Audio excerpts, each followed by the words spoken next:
ভারতীয় কর্তৃপক্ষের হাতে আটক ৯০ বাংলাদেশি জেলে নাবিক মুক্তির পর চট্টগ্রামে পৌঁছেছে। সকাল ৯:৩০টায় চট্টগ্রামের পতেঙ্গায় পৌঁছান তারা। কোস্টগার্ডের মাধ্যমে জেলেদের পরিবারের কাছে হস্তান্তরের কথা রয়েছে। এ নিয়ে আরো জানাতে চট্টগ্রাম থেকে যুক্ত হয়েছেন সহকর্মী অনুপম শীল। অনুপম, জেলেদের পরিবারের কাছে হস্তান্তর কখন হতে পারে কোস্টগার্ডের মাধ্যমে, পুরো প্রক্রিয়া নিয়ে একটু জানতে চাই।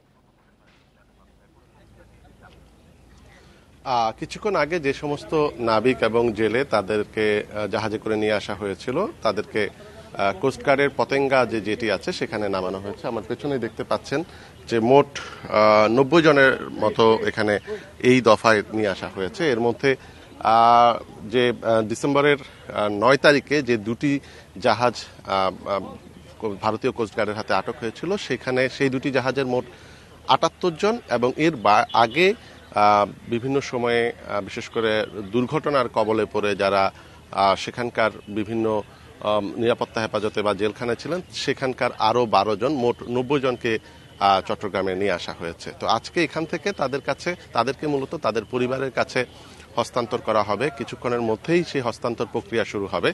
আমরা যেই জাহাজগুলো মূলত ভারতীয় কোস্টগার্ডের হাতে আটক হয়েছিল তাদের ক্যাপ্টেনের সাথে কথা বলেছিলাম। তারা যেটি বলছেন যে মূলত তাদের গত সময়ে তাদেরকে যখন সেই ভারতের কোস্টগার্ডের হাতে আটক তাদের অবস্থায় ছিল, সেই সময় তারা জ্বালানি বা রসদ সহ যে বিষয়গুলো ওদের প্রয়োজনীয় ছিল সেটি বাংলাদেশের পক্ষ থেকে নিয়মিত যোগাযোগের কারণে সেখানে পাওয়া গেছে।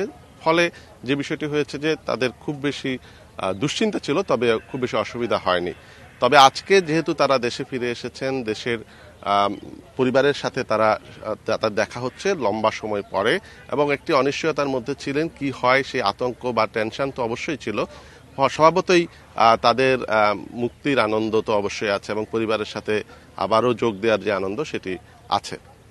তো সামগ্রিকভাবে যেটি বলা হচ্ছে যে এই দুটি জাহাজ এবং এর আগের আরো ১২ জন, মোট ৯০ জনের এই ফিরে আসাকে কেন্দ্র করে একটি উৎসবমুখর পরিবেশই তৈরি হয়েছে।